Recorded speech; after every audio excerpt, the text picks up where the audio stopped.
Okay. Angelique Benois has over 18 years of nursing experience. She holds a degree in psychology, a master's of science in nursing, and completed her nurse practitioner degree specializing in mental health. In addition, she is certified by the Mental Health Commission of Canada to provide outreach and education on mental health first aid to organizations. She has completed her mental health at work leadership certificate from Queen's University and Morneau Chapelle, all of which helps her to provide lasting positive outcomes to her participants. So in 2009, Angelique was trained as a yoga instructor in Goa, India. And in 2017, she combined her extensive mental health clinical background with her yoga expertise through her business, which she calls Nurturing Our Wellbeing. And she also integrates and offers corporate wellness workshops, both in person and, of course, now that we're in the midst of COVID, virtually. So in 2017, she also received the Worldwide Leader in Healthcare Nursing Award from the International Nurses Association for her contributions to the profession. Angelique is trained in mindfulness, stress reduction therapy, emotional freedom techniques, and various forms of breath work. She is the proud mother of an active 7-year-old. Her name is Paige, and has traveled to every continent. Angelique, you're going to have to tell us about that. Every continent of the world to learn about new cultures and to be reminded how amazing it is to live and connect with other people. So Angelique, welcome. Thank you. It's a pleasure to have you here with us. Yes, pleasure to be here. Thank you for having me. Thank you very much. And I have to, because my daughter will be listening too. And so her name is Sage. Sage. Yeah. Yes. Okay. I always make mistakes with people's names. It's okay. So take it away. You have the controls now. All right. Thank you so much. Thank you very much. Very excited to be here and to share. So my style is very, very informal. So please, if there's any questions along the way, don't hesitate to stop me and to ask a question down in the chat box. I'll be more than happy to answer any questions. Okay. So I'm going to just share my screen here and let's just see if this works. Oops.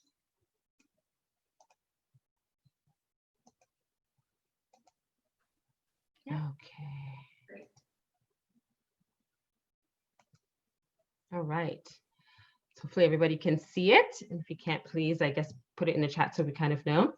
So as Joan had so nicely explained, I'm going to be talking about self-care from the inside out is going to be my focus. Okay. And so during our time together, what I'm hoping is that we're going to talk a little bit about what is self-care and how it relates to our mental health. What are some of the reasons that we avoid practicing self-care? What are some of the reasons that we maybe had started, but then we stop practicing it? The importance of sustaining a self-care practice, which offers like a multi-approach, especially in this time with COVID-19. There's a lot of collective energy that's taking place. And so self-care is so, so important for us to do something every single day, even if it's a small portion of our day. And then we're going to be learning the self-care strategy, which is going to be tapping, also called emotional freedom techniques. Okay. So to start off with, I think it's really important for us to kind of put in context what I'm going to be referring to as mental health on our time together. So there's many different versions and definitions of it, but I liked this definition because I feel that it really captures the fact that it's very holistic. It's talking about in regards to how the person is feeling, the way that they're thinking, and also in regards to the ability to function day to day. So basically, not saying that we're going to have no stress in our life, but it's about really focusing on our resilience in a very holistic manner. Okay, so I like to kind of look at that. And so we're going to be coming back in regards to that, because I feel that if we have a good understanding of what mental health is and what it can look like, that is kind of how our self-care has to mirror and reflect that as well. Okay. So with the current situation that's going on in this world, the acuity of the situation, the uncertainty of the situation, the perceived lack of control in regards to it, it all reduces to us feeling that safety and security is rock. So it goes right back to our basic needs with the Maslow hierarchy of needs. It's completely in regards to shifted and changed. And that will have an impact on our mental health, right? Especially if you remember what we talked about, it says about the interconnection. I feel that it's about the interconnection in regards to how we view ourselves as well as how we connect with others. It will be impacted. I think it was right? really interesting what you said, when you first started speaking about the collective, the collective energies that are at flow right now. Yeah. So talk a little bit further about that, Angelique. What do you mean collective energy? So sure. So what I'm saying is in regards to someone may be thinking, oh, well, this situation is not really stressing me out. I'm not anxious about it, right? My belief, and in regards to the fact of a lot of other people also, is in regards to the fact that we're all energy, right? Everything is energy. Our thoughts are energy, our feelings are energy, everything is energy. So it doesn't only exist in regards to what you're feeling. So what I'm feeling will be impacting what my daughter feels, right? And what she's feeling will be impacting in regards to how I feel, whether it's on a conscious level or on a subconscious level. And that ripples out to beyond our immediate family or our immediate communities. It's global, right? Yeah. It's global in regards to it. So there's such a large amount of people who will be under a lot of stress and feeling a lot of symptoms of anxiety across the world now. Sure, it may show in different ways and manifest in different ways, but somehow it's all interconnected. And so we will feel that, and it will manifest in us in some way, shape, or form, whether we're aware of it or not, whether we want to admit that or not, whether we want to deny it or not. That's what I believe in regards Yeah, to and I mean, the scientific evidence is already there. I mean, we know we carry an energy field. We know that, as we enter an atmosphere, if each of us has an energy field around us, we're naturally going to be melding. And I remember going to the grocery store, just like when COVID actually started. Okay. And I'm one of those folks, I can feel people. That's kind of how I do my counseling, is I actually feel your emotions as we're moving through the counseling process. And for some people who are unable to say, oh, this is what I'm feeling right now, I'm able to say, oh, so you're feeling sad right now. And they'll be like, really? And I'm like, yeah, you're feeling sad right now. So what's that about? How's that connected to what we just said? So the energy is there. And I remember going to the grocery store and just feeling like, like I could feel the energy in the place, just being like, it's up here, as opposed to the calm, like usually I wouldn't even notice. But I remember in those early weeks, like the anxiety level was just up here when you thought of it at a community kind of level. Yeah, definitely. Yeah. That's exactly. So you feel, and I think, like you said, some people are more in tune to it than others, and it goes by both ways, right? So whether it's in regards to feeling something very anxious or very frightening or very uncomfortable, it can also be in the opposite, where it's something that you just meet someone, you don't know anything about them, but there's something about them that you take to that you feel really comfortable with. So it goes that way as well, right? And I think we see it and we have experiences like that, but then we kind of sometimes dismiss it. So I think in regards to self-care, how to bringing it back, it's about that interconnection piece. And if you remember in regards to what they talked about mental health, it's about that interconnection with self and others that's important in regards to cultivating and demonstrating good mental health. Okay. Now talk to us, you mentioned something that I wanted to expand on. Talk to us about the hierarchy of needs and how that's impacting on us at this point. So Maslow's hierarchy need has basically, it's like a pyramid, and the whole in a nutshell is talking about at the base there are core needs that are being meet. So anything that's in regards to safety, security, so shelter, food, feeling grounded, having some connection with someone who makes you feel safe. Those are all really essential. A sense of familiarity or knowing, right, is all important and essential for us to then continue to kind of evolve and to the next levels and to the next levels. And we kind of do that as we grow, right? From infancy all the way through. But it can be impacted. Any of those can be impacted also at different stages in our life. And I think right now, with what's going on, the uncertainty, what's been happening, there is a health pandemic, right?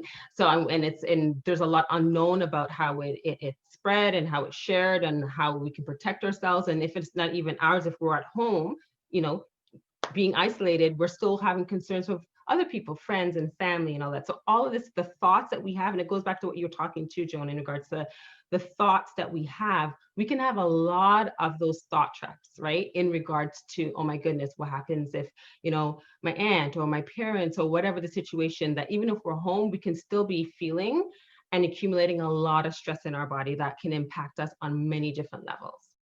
Yeah, and so he goes all the way from what I call peace, that sense of feeling safe is a part of being at peace, feeling like you can settle is a part of peace, feeling like there's no conflict. And right now, what we know is there's a lack of safety. As soon as you go out your house, potentially there's a lack of safety, right? And so even if you did get COVID and 80% of us recover, the possibility still is there that 2 out of 10 people might experience, a pretty significant severe illness, and then beyond that, even death. So the sense of insecurity is really high right now. So even if you're like up here, which is kind of like hit the top of the triangle, self-realization, or the ultimate, what I call spiritual maturity. And so if you're up here and everybody else is at the bottom, you're still impacted because of that connection. Yeah, for sure. All interconnected. Yeah. Thank you. Yeah. So the idea in regards to self-care, that also has a lot. It could be subjective in regards to what it actually looks like. And I think that's part of the reason also where self-care sometimes gets a bad rep, right? As being a very selfish act, right? And why people sometimes hesitate in regards to wanting to practice any type of self-care, right?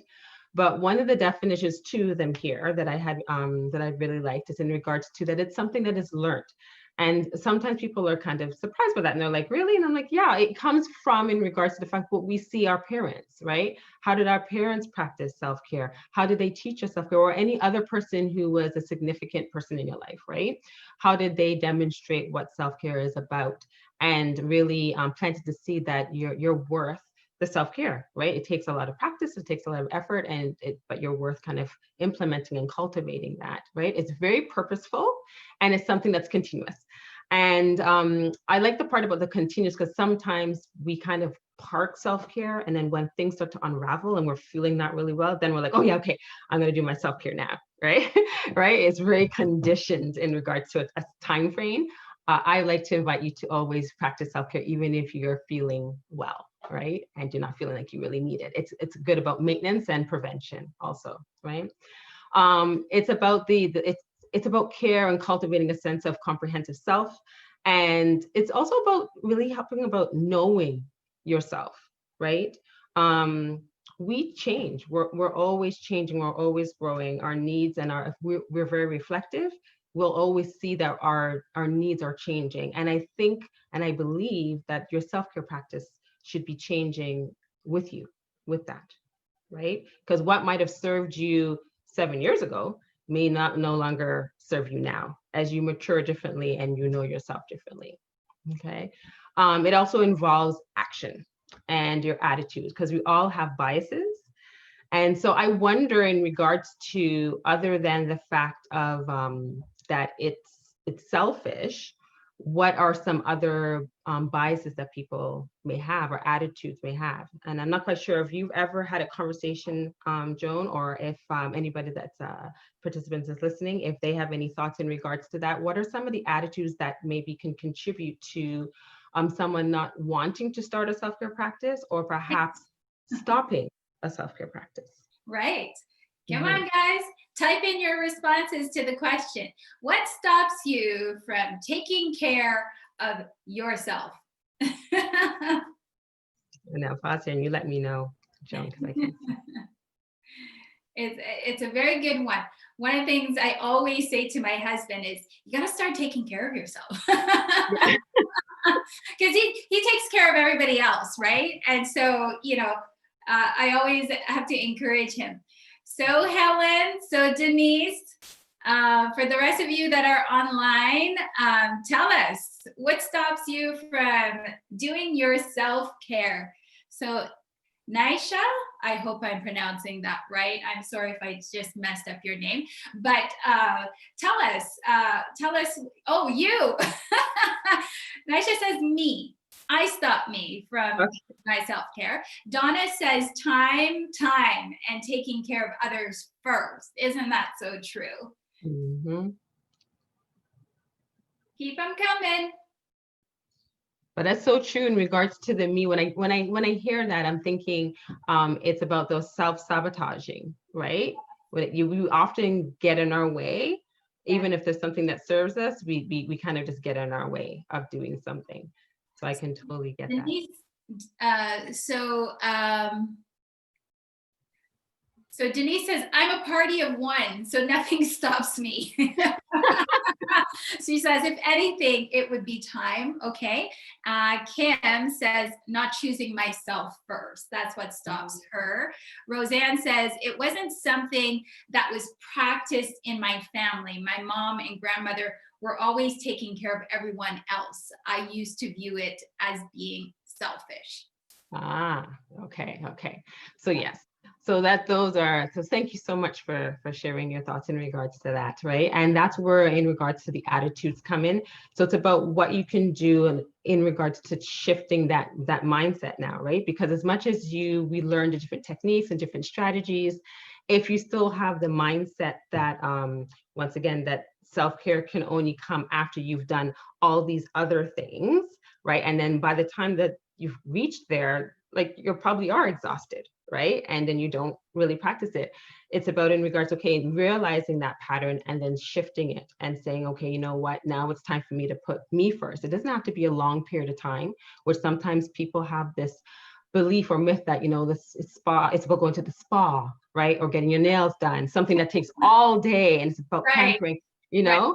All day, and maybe it's every 3 months, right? Yeah. Right. So it's about really paying attention to those things, and it just comes right back in regards to that exercise that Joan had introduced today in the book that she had read in regards to the fact that we have to kind of figure out where are our traps in regards to self-care, okay, and promoting that. So thank you. Okay, so the key to finding more peace via self-care for me, it involves in regards to we need to have some self-compassion. And so perhaps we are not kissing our reflection in the mirror. Not that I am judging that if you decide to do that, right? It's lovely, right?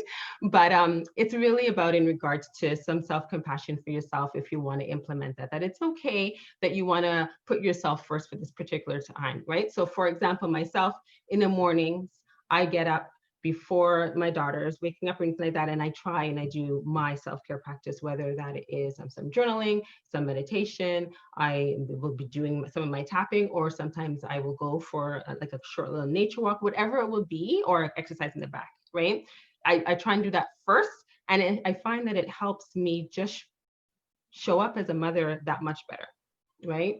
But if it's a situation where for whatever reason, I'm not able to do that particular day, that's where the self-compassion comes in, right? And I'm not mentally lashing myself that, that I'm a failure, that I didn't do that. I try and I find and I adapt to that, and I'll do something in the midday or maybe more in the evening. So I really invite you to kind of think about how can you be continuous in regards to your self-compassion as you try to expand your self-care practice, especially in these times, okay?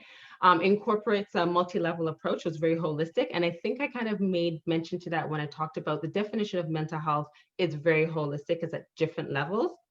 So to me, it just makes sense that your self-care practice has to reflect that, right? And so it's not only about being physically active, right? Whether that's in regards to yoga. I love my yoga. I love going to the gym. Well, when I was able to go to the gym, right?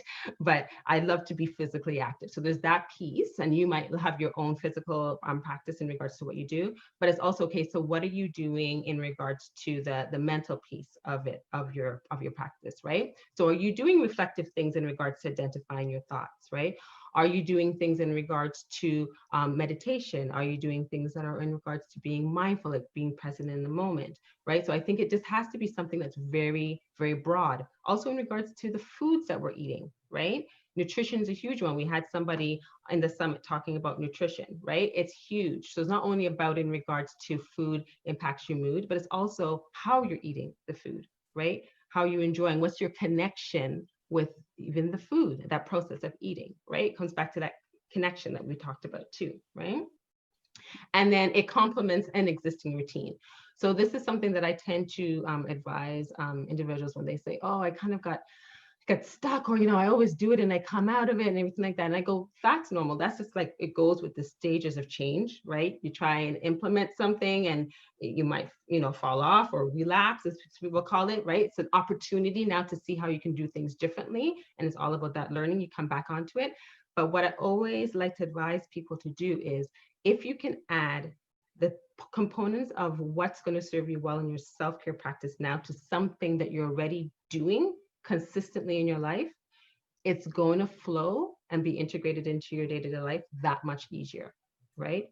So for example, in regards to the shower, we all shower, right? Hope so. Shower or bathe, something like that. Yeah, hopefully, yeah. Right, in regards to that. Some of us So went how, to the bath, but yeah, something like that, right? water, that's a good thing. Yes, right. Can you do one of those things that a self-care practice during that period of time, right? Because that's a time. So it's not about necessarily always about carving out extra time. It's about just reshaping the time that you've already committed to yourself a little bit differently. Okay.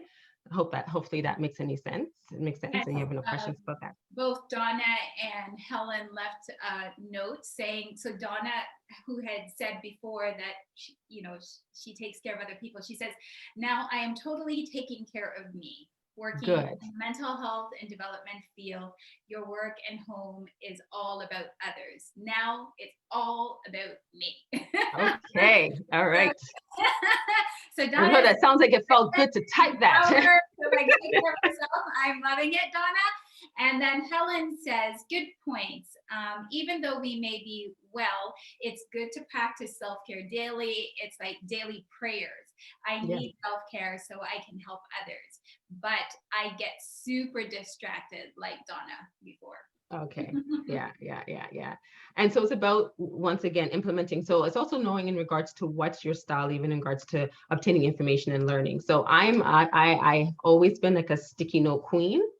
So I love putting things up in writing, and so that when I see it, I kind of get reminded, right? It can just be like simple words or whatever. So it's about finding out what really works for you so that you don't get distracted, or at least you get less distracted, right? And another piece that I really wanted to kind of highlight here in regards to that, it's about it's knowing your why, right? So I really think that your self-care practice should be aligned with your values and your core values and your why, right? What drives you, what adds meaning to your life, because then it's something that will be easy. If you kind of derail, it's much easier for you to kind of go right back. And so the example I like to give is Sage, my daughter. She is a big reason in regards to, I love the fact that I sometimes I'm doing stuff and I'm not even realizing that she's really absorbing it, and then I see her mirroring something that I've done that's really positive, and that's just wonderful. Yes. Right?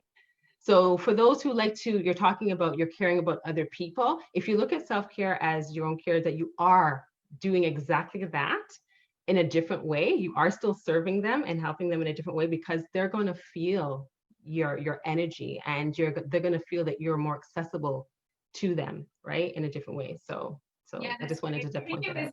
It was Mother Teresa, when she was alive, and she was running her programs to help the poor in India, Mhm.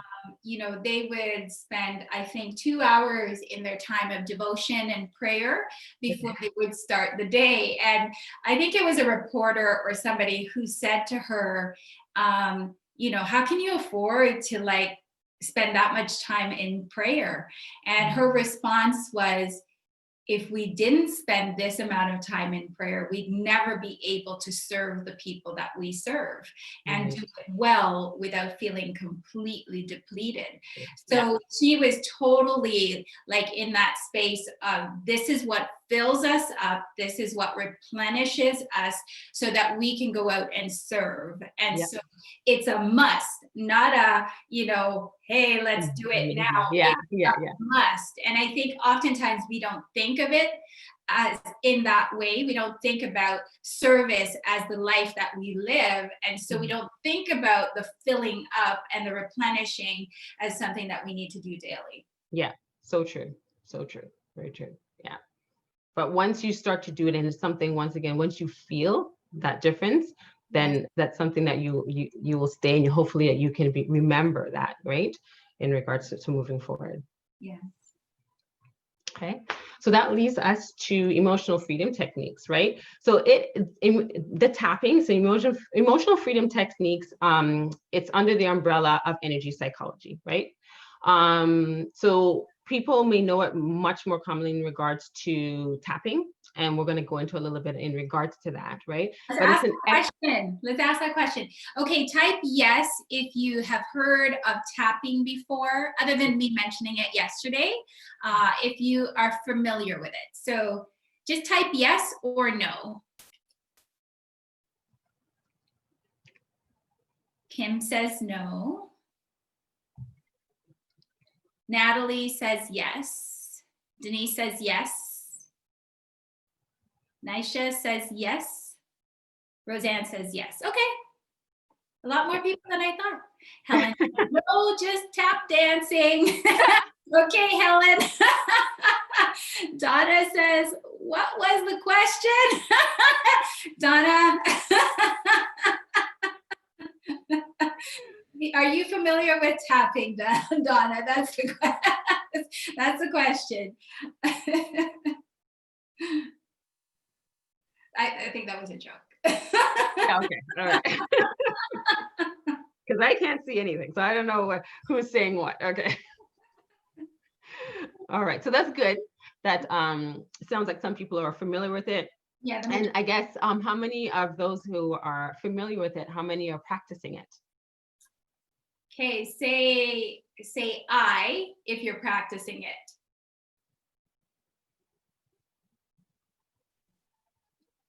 Or say nay if you're not.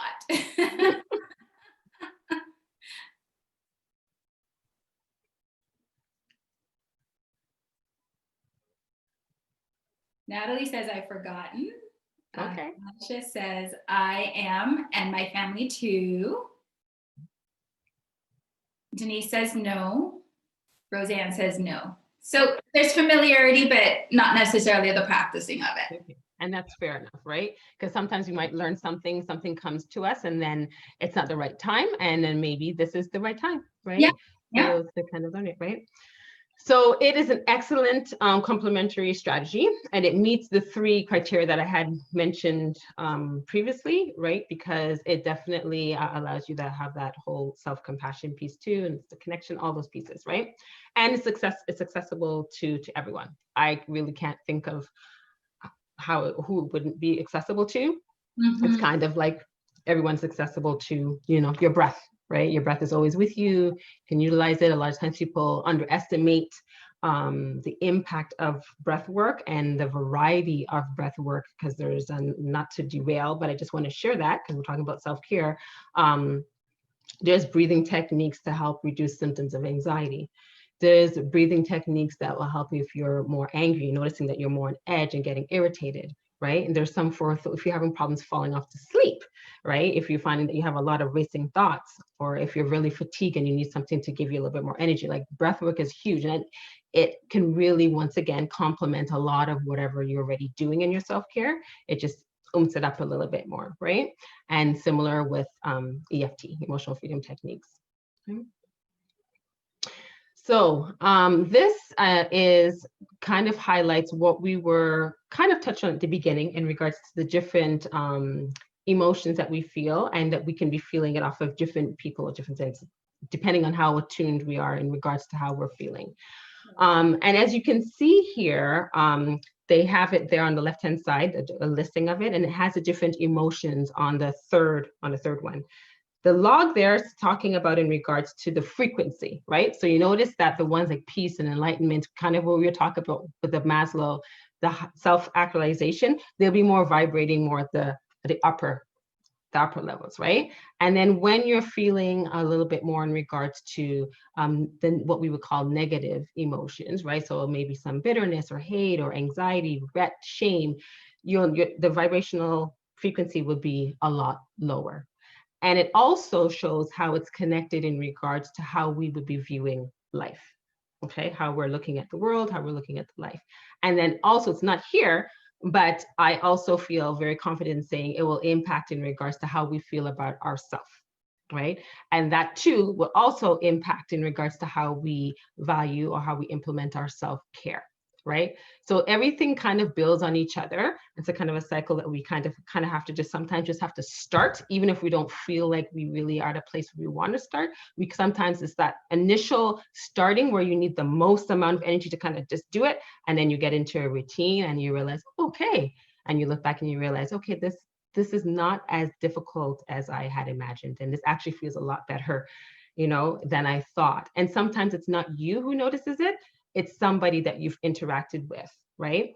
And I know our interactions are a little bit now questionable with the situation, but we're still interacting with FaceTime or on phone, and maybe something that would have been a trigger for you, you're realizing that it's not triggering you as much, or it's not lasting as long, right? You're not as fixated.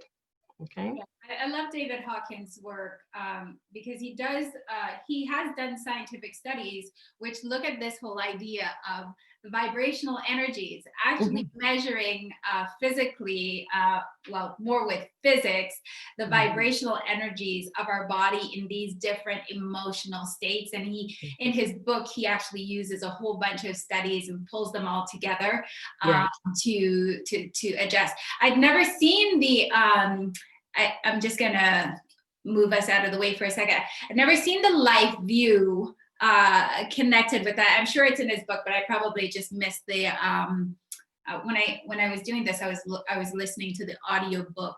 Okay. I think I missed this image, but the whole idea of the life view and that enlightened one, this is what is, or if you're at peace, then it's blissful, it's perfect, right? Yeah. And so versus if you're in that shame, life is miserable. If you're guilty, everyone is evil. If you're apathetic, it's hopeless. I can't do anything about this world, which might be, in that space. Some people, especially when we're experiencing COVID, might be in that place of apathy. Certainly grief, if you've lost someone, life is tragic. Fear, I'm frightened of everything, including myself. Desire, disappointment, and then it just goes on up from there. So thank you. Yeah. This is really, really cool. Yeah, definitely. Right. And I can't remember where I had read it or came across it. I can't remember, but it was also in regards to how the different emotions and energy, how it impacts the different parts of our body. Yeah. Right. And so that's another way that you can kind of gauge in regards to your needs in regards to self-care, right? Because the different emotions, and I can remember in regards to anxiety and depression, they were talking about the anxiety was in regards to all in this part. And that's why sometimes your chest may feel really tight when you're feeling really anxious. And then for depression, there was a lot of blues, and there was a sense of in your stomach. So I'm wondering in regards to that heaviness that you kind of feel.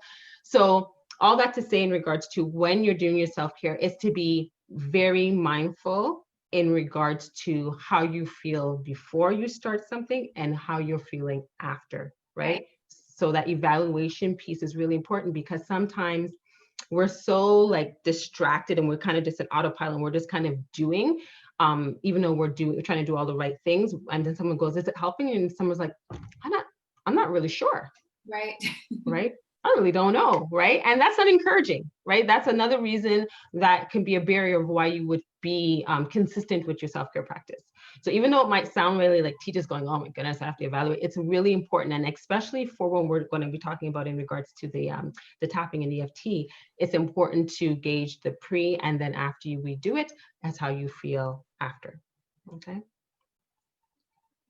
Okay, so the body memory. So our body holds our past experiences, which I think we kind of touched on. So the moments that we heard about the impact of COVID-19 was having in the world, it all impacted us differently at different levels, right? Based on regards to what our saturation rates are, right? For some people, it impacted you really big. For some people, they felt that it was nothing really big. They didn't really feel the impact. Maybe now they're feeling it. So everybody is kind of a little bit different in regards to that, okay? There was a neuropharmacologist named there, Candice Burke, talking about in regards to the body is your subconscious mind.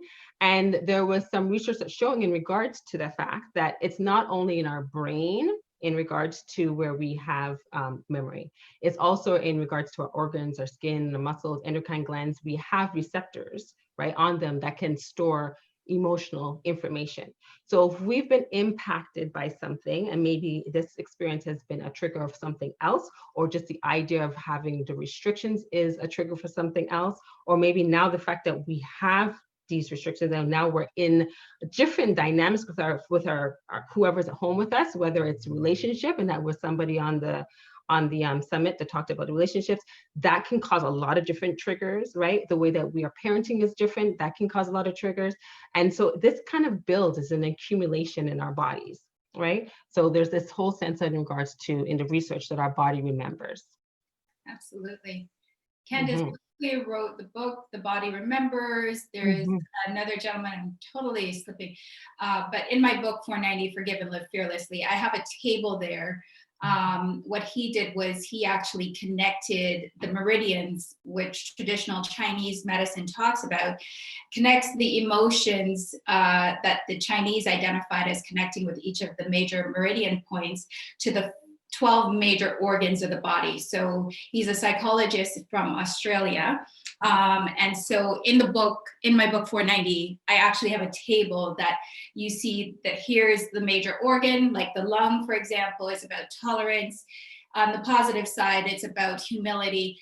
It's also about moderation, whether it's in thoughts, deeds, or actions, whatever the case may be. On the flip side, it's about intolerance, it's about pride, or it's about immodesty. So every organ, if you can think about our design and the beautiful design that we are, every organ has these major emotions. And then when you track it, it tracks and it links back to what we call the fruits of the spirit.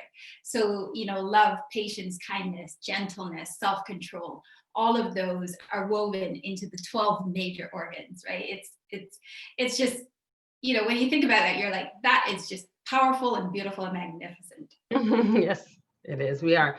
You think about it, how dynamic we are, right? Yeah. It's a beautiful thing. Yeah.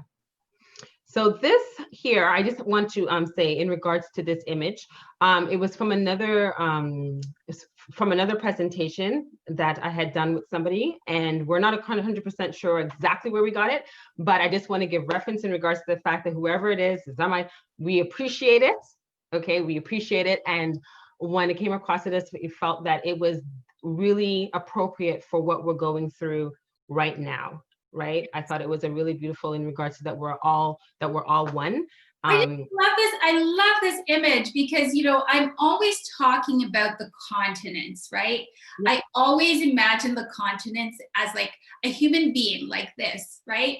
I imagine Asia, I imagine North America, or the Americas, North and South, and Australia, and us like literally forming hands as a world like this. The problem is we've been kicking each other, we've been fighting, we're not holding hands at all, but this is a fantastic image. I love it. Yes, I loved it too. So I thought it was important to kind of share that in regards to just to highlight what we were talking about before, that everything is energy, right? And so we have, if we can impact our own energy levels in regards to how we feel, we have that ability to impact the world around us. Okay. So let's get into it a little bit here. So emotion freedom technique. So EFT is emotional self-help technique, is using the mind and the body.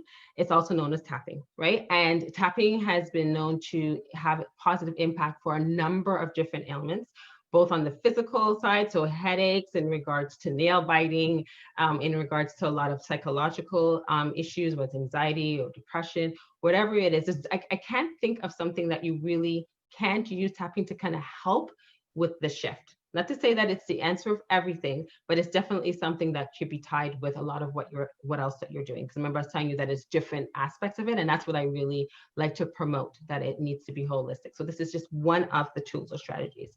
And what I'm showing right now, even in itself, the tapping, it has different levels too. Today, we're just going into regards to just global, but there's different in regards to stages that you can use to get into it deeper so that it can really offer you some different shifts in your life. Okay. So it's different acupuncture pressure points located along the meridian pathways. So in yoga, we talk about the chakras, right? Also energy centers. And then the meridians is also in regards to different parts of our body, which I'm going to go into here.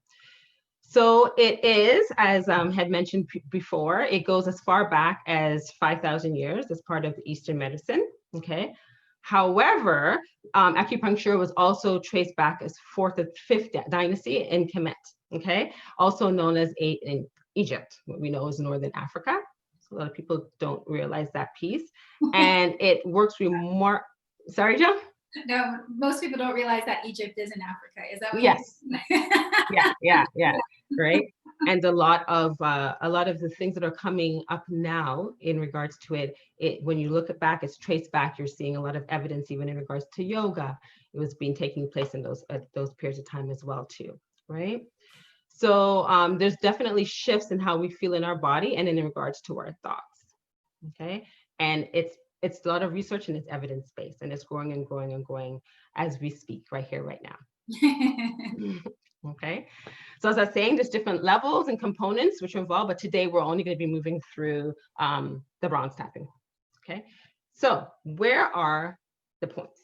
So I wanted to just kind of show you, and if you will kindly follow along, and all I want you to kind of do is maybe the easiest thing that people tend to kind of notice a difference is in regards to if you can think of a physical situation right now. So if whether you have a particular pain or discomfort Angelique, in your body. I'm going to suggest if you're on your last slide, maybe you can end the screen, the share screen, and then that way we can see you full. Oh, okay, sure. Oh, you can't see me? Okay, sorry for me to Well, no we can problem. see you in the small window, but now okay, no worries. I can do that. Yeah. So let me go to the last one. I'll come back to that, right? So these are worded to you. Okay, and so this is kind of sometimes people say, okay, well, it looks odd. And I honestly and truly, I'm just going to put it out there. It looks odd. Okay. It looks weird. When I had my initial training, it looked weird. When I went back for the second training, even though I was expecting, knew what to expect, it still felt weird initially when going in there. But I'm telling you, it's something on a personal and on regards to professional, it has a huge impact. Ever since I've learned it, I can't not share it. So on both on my psychotherapy one online, and as well as when I go into corporations and workshops, I tend to plant that seed. And it's interesting how many people are really interested about it and will ask me about it after a training or after a workshop. Right. So this is some more in regards to the discrete. So that's just my hand. And I was showing some of the parts that you can kind of press on in regards to add pressure on that can also help, that can be more discreet. They were saying, well, I'm in the work office, I can't really go around doing this. This is more discreetly. But now a lot of people are working from home. So that opens up an opportunity that you can kind of practice it where you're more comfortable with it, right? But this was just an alternative, okay? And then this was just information in regards to that, in regards to my website. So I'll come out of it now. So if I want to just mention now, my website is there. Feel free. We're working right now in regards to, I already finished the video, but I'm trying to put it on as a free resource for everybody that's here, anybody who's interested in it, that goes a little bit deeper than what we go on right now. Because right now it's going to be an introduction. So if you want it, please just go and you can subscribe on my website and you can have it. Also, if you take a look in the resources, there's some additional information about energy psychology and tapping. Okay. And if you just want to subscribe for the newsletter, I always tend to put a little bit about tapping, but also other self-care strategies that are up and current that people can apply right away in their lives to make some shifts. Okay. And then that's my email. Please don't hesitate to reach out to me. Okay.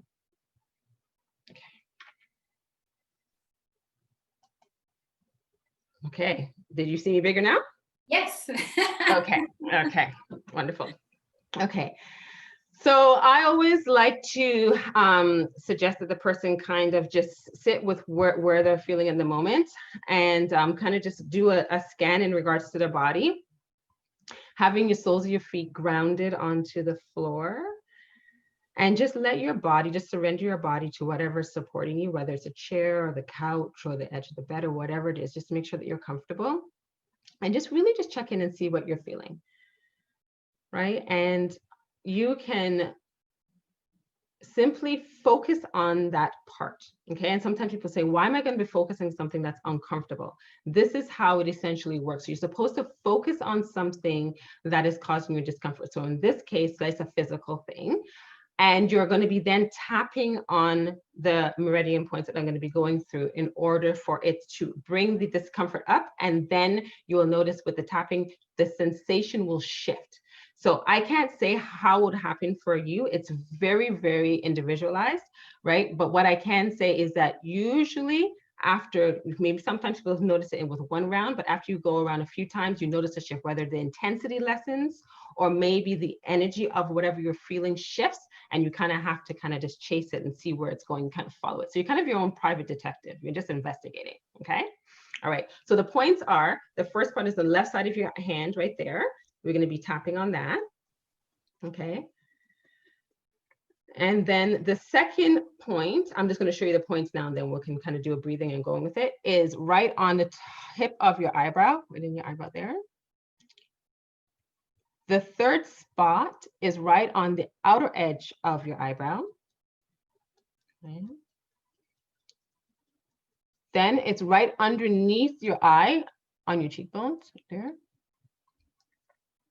Then it's going to be underneath your nose.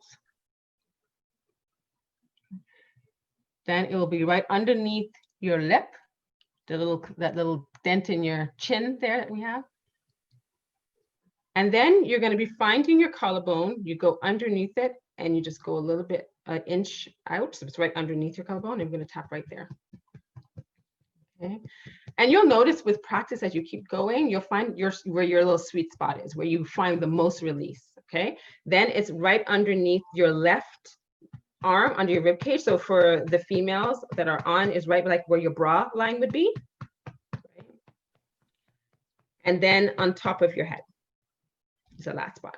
Okay. And you can go with one or you can go with both, whatever you feel most comfortable. Okay. When you're doing that, you may notice that you may burp, you may pass gas, you may start to yawn. All those things are fine and normal. Okay. It's just that it's the sign that your body is releasing because you're tapping into the parasympathetic nervous system, right? So you want that rest and repair that's going to be triggering, and we need that now, right? Because our body is always in sympathetic. We're always in like the fight, flight, and freeze, right? Which is which it's normal with all this that's going on. Okay, so let's try it again. So we'll go around it one more time. So take a deep breath in and focus on wherever is happening in your body, the spot in your body, and just kind of just focus on it, right? So for me, I'm feeling a little bit of stiffness in my lower back, so I'll just focus on that. So take a deep breath in, filling your stomach, filling your chest, exhaling out, relaxing your shoulders, relaxing your jaw. Then right on your forehead, taking another deep breath in and slowly exhaling through your nose, nice and slow, letting your shoulders melt down your back, relaxing your tongue, letting it be heavy in your mouth. On the side of your eyebrow, taking a deep breath in and letting go together, exhaling out. right underneath your eye, right by your cheekbone. Taking a deep breath in.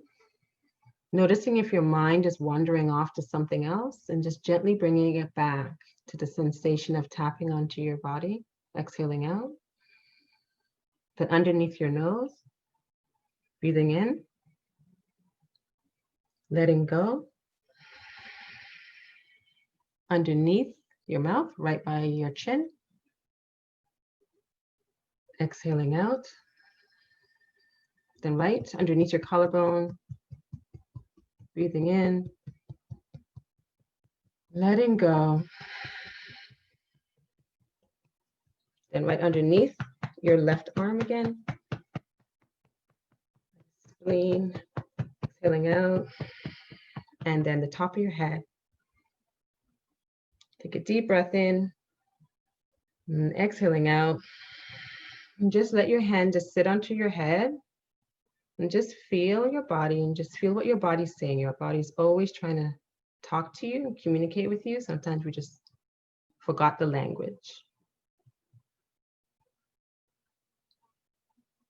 And just pay attention to your breathing.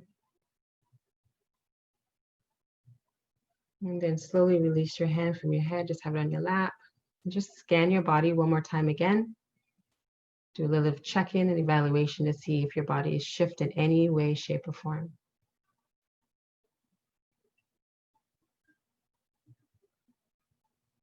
And then when you're ready, you can slowly, slowly, slowly start to open your eyes. Okay, and see how that is. So tell me, how was that for everyone? What was the experience like? Any words? Did you learn anything? You notice anything?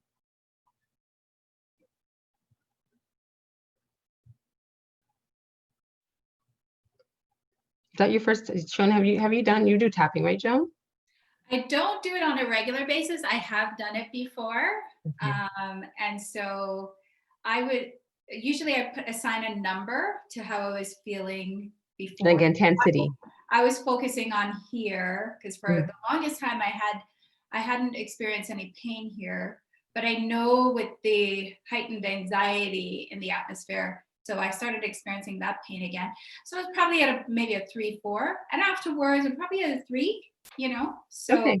It's good to kind of like assess where you are, do it, Sure. assess where you are, then do it again, assess where you are until totally it subsides. That usually is the way that I do it. But yeah. So Kim said, Richard said, felt good. I was experiencing back tightening, seemed to loosen. Natalie said, I feel great. The tense feeling in my feet are gone. My tense muscles feel relaxed. I'll assess my swelling in the left part of my neck and see if that's better too.